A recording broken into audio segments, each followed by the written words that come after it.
we just sit aside and we sort the words. It's page 147. 147. That's it. Put it in your homework folder. That's 147. You cross out the back and do 147. Now, open up put your box away and your homework folder away. Open up your reading book because we are going to take a test about the camel story today. Already, because it's only 4 pages and we read it yesterday. I'm going to read it today a couple of times. They thought I was joking, Miss Moody. I need it. They thought I was joking. School is so wobbly. Yeah. I guess I'll be all right. You want this one? No, that's okay. But thank you. That was a little bit low. Who is listening? Who is listening? Charlie, hurry up. Boys and girls, you look so nice. I really like all your pretty Christmas clothes. I love to see you in your real clothes. I like that.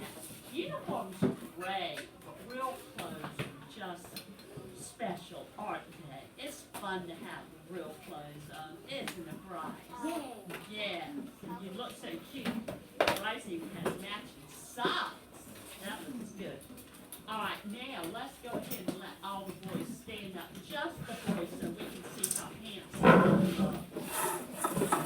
Girls, we got a bunch of handsome boys. Let's see, 1, 2, 3, 4, 5, 6, 7, 8 boys in here now. I know Chandler would make 9 and Malachi 10, but let's give the boys a you look great clap.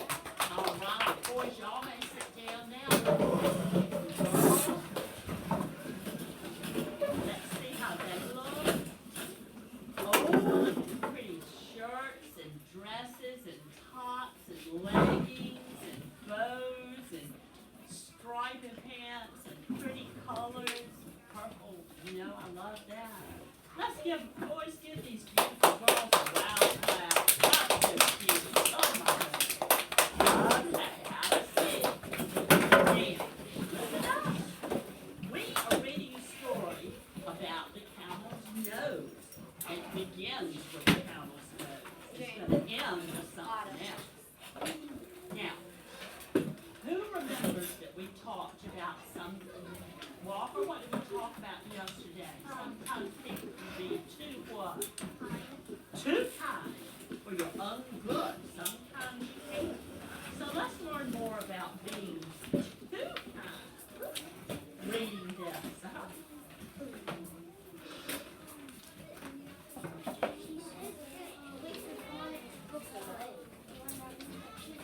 Oh, yeah. Was I supposed to do it today?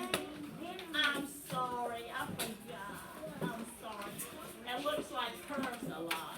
Oh, it looks like yours. Oh, Reverend, that's right. I'm sorry, but this sort of looks like it, doesn't it? Boys and girls. My Who feet turn out. is listening? Who is listening? What song? Let's see. What song? Let's see. Turn around. All the way around. Don't look at handsome James. Turn around and look at this beautiful Miss Moody. Who's so young. Now look up here. You made Mr. Manners blush. I told him, I was like, Miss Moo Moo said to tell her Mr. Manners that she is so proud of him and congratulations. And he was like, OMG, she still calls me that. I was like, honey, you will always be Mr. Manners That's to right. Miss Moo Moo. And he sent the little blush emoji. Oh, And he that's said, tell her thank you and he loves you. Oh, twice back to him. Boys and girls, and this time your son knows that manners will take you. Where money never will. Let me tell you something. I am his mother and I taught him manners, but when she told him that in first grade, he literally took it to heart. He truly believes that manners are one of the most important things that you can have in life. He is probably one of the most well-mannered, and I'm not saying it because he's my son.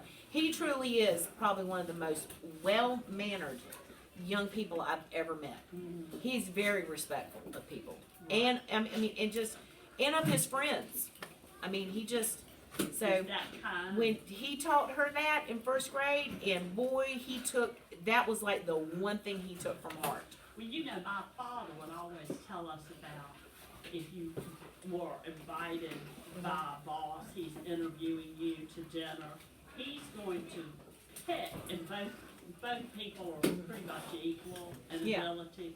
He'll pick the one with the best manners. Yeah, exactly. Because usually people that have nice manners are easy to work with and get along with, and they make valuable employees. But people who are And not Logan well-mannered- judges people by their manners too. Logan says if someone is rude or impatient, he says he always tries to think, okay, I don't know what's going on in their life. They could be having a bad day. But Logan watches them. Logan surrounds himself by like-mannered people. His friends are probably some of the nicest group of kids I've ever met. Well, that and they kinda kinda goes stick with being their a timid clique and- owl, doesn't it? It is. He's very careful, but that woman right there, listen to what she tells you, because all of those things she tells you will get you very far in life. Well, isn't that? Special. That's so special. Now, boys and girls, the Campbell's know. Let's go ahead, and Lauren Ray, would you start us out this morning? Boys and girls, pay attention. Please stay on the story. Go.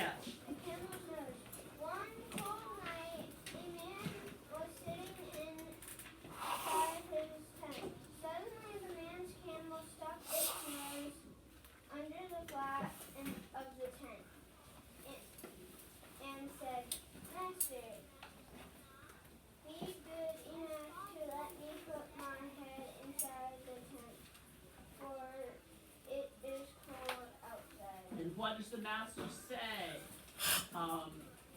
Hollis? Very well, said the man. You may put your head inside my tent. So the camel put his head into the tent. Walker, then in a little while. Last paragraph on the, In a little while, a crow said, Good Master Gray, let me put my neck into the tent also. I may catch a chill if my head is warm and my neck is cold. oh, so he's saying he's gotta get his neck in there. Jordan, at the top of the next page. Very well, replied the Arab. You may put your neck into my tent too. After a little while, the camel said again, Kind master, allow me to put my forelegs into the tent. They take up only a little room, and it is uncomfortable. Standing this way. And Ray, what does he say? Very well. Very well, said the man. You may do so. The man moved over to make room for the camel, for the tent was very small. All right, next page. Oh, Mary, welcome back. And Mary needs to take that test too, but I don't, she needs to take, I guess she needs to take that other one. She can do it after she does this one. 'Cause she still has to read that story. I guess so. All right, who was reading? Braden, you finished that? Very well, you may do so.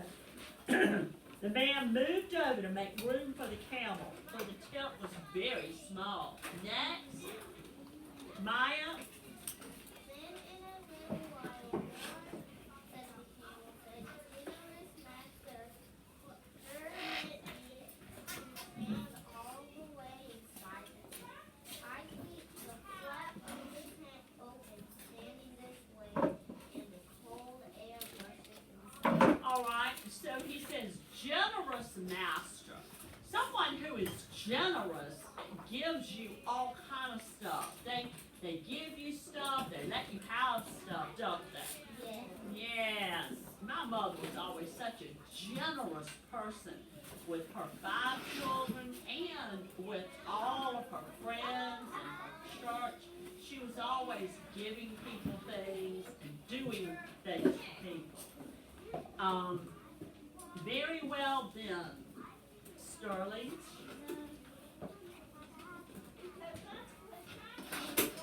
Very well. So you made some all the way the camel. Well, No, you have cur and OW says ow. Crowd. Crowded. crowded. When you crowd in, it's like a bunch of people and you get in there. What? Crowded its way into the tent, but the tent was too small for both man and camel. All right, Taylor, I think. That there's not room for both of us in the tent, said the camel. Since you are smaller than I, it would be better if you stood outside. With? With the first camel gave its master a little So the camel took his big head and just pushed the back of the man out the tent. Goodness gracious, Carson Reed.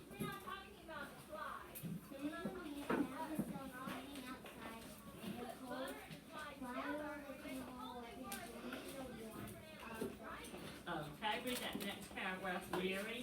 As the man stood shivering.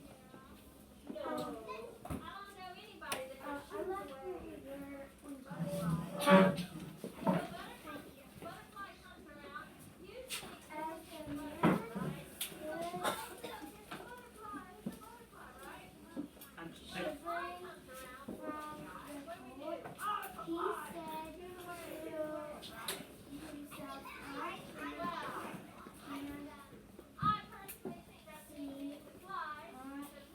no, OW is saying ow.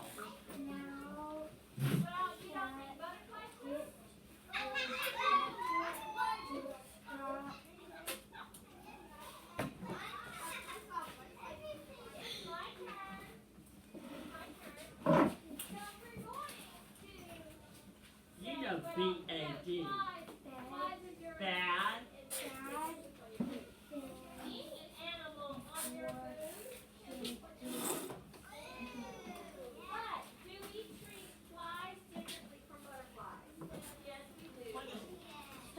Yeah. Boys and girls, what does that mean, Walker? It's better to stop bad things before they get started, before they get going. What does that mean? Better to stop bad things before they get started. Here's the man, sitting outside his tent, shivering cold. And he's thinking it was better to stop bad things before they get started. Better to what? Right. Better to do what, though, at the beginning, Bryce, when the camel said, "Nay, I put my head in." What should the man have said? Go back. Go. Right. That's right. Because the man is the master. The camel is just the way his transportation. I mean, he likes the camel. He's a kind, good, generous man. Well, he has some grapes in his mouth in one picture. All right, excuse me. Start us off again real quick one more time, Layla. The camel's nose. Boys and girls, please, Bryce, Braden, please pay attention. We're at the very beginning of the story. We're on page 186. What are you pointing at, dear? Oh, good. Go, please, Layla. The camel's nose. One cold night, a man was sitting inside his tent. under the flap of the and said, Master, be good enough to let me put my head inside the tent, for it is cold outside. Wasi, very well.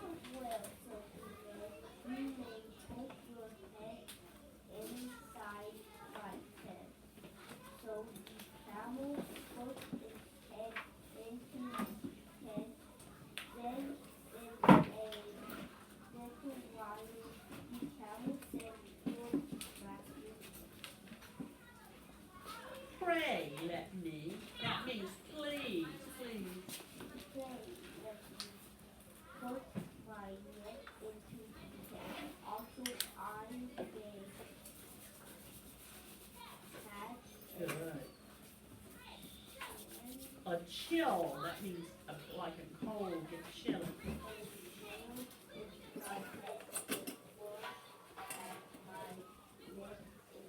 That's so good, Wasi. I'm so proud of you today. All right, James, a man, come on, read. Very well. Replied the Arab. How do you pronounce That's that? right. You may. You may put your neck into the tent. After a little while, the camel said again, Kind master, allow me to put my forelegs into the tent. They picked up only a little room, and it is uncomfortable standing this way. So now he's asking just his front or forelegs. Looky looks, finish it for us. Very well. Very well, said the Arab.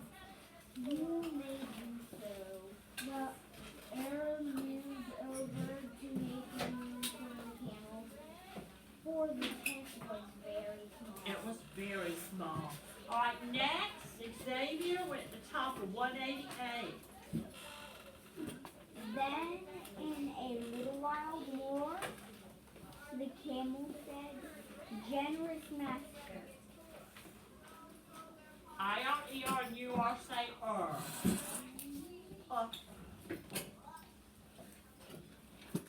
What would permit permit? Very good. permit me to stand all the way inside the tent. I keep the flap of the tent open standing this way, and the cold air rushes inside. Good. Next, let's go to Holly. Very well then.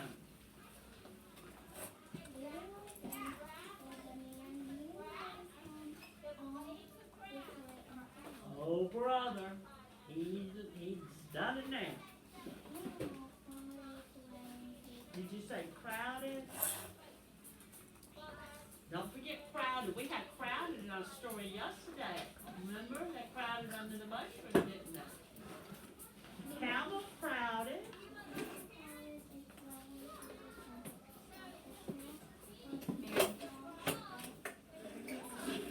Very good. Bryce, I think. Brock, I think. I think that there is not room for both of us in the tent, said the camel. Since you are smaller than me, it would be better if you stood outside. With these words, the camel gave its master a little push. So why does the camel think the master ought to go outside, Mary? Because he's smaller. Yeah, he's just a small man. And that big old camel deserves to be inside.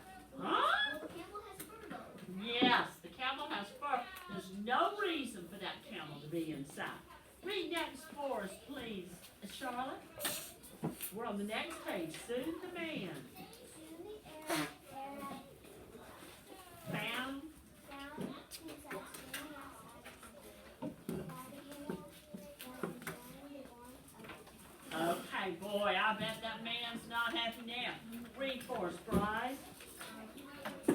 As the man on the As last. the man stood shivering from the cold, he said to himself, I can see now that it is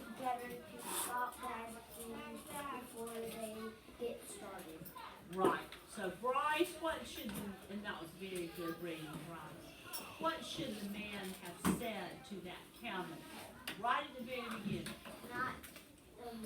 Not put his nose in his mouth. Right, that's good, that's good. All right, we're gonna let the last person read, sweet Carson. Kari, and I'll never get that right, I don't think, but you know I love you. A rose by any other name is still a rose. Go ahead and read the last page for us. Susan Mann. Soon the man found himself standing outside in the cold. While the man was enjoying the warmth of while the camel was enjoying the warmth of the tent. As soon as the man stood shivering from the cold, he said to himself, "I can see now that it is better to stop bad things before they get started." Very good. Boys and girls, put your books away. We are going to take our test about the camel's nose. Listen carefully, guys.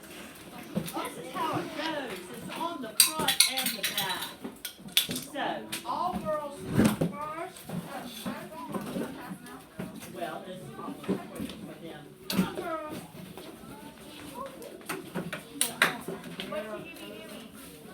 Luke, Xavier, what do we say about those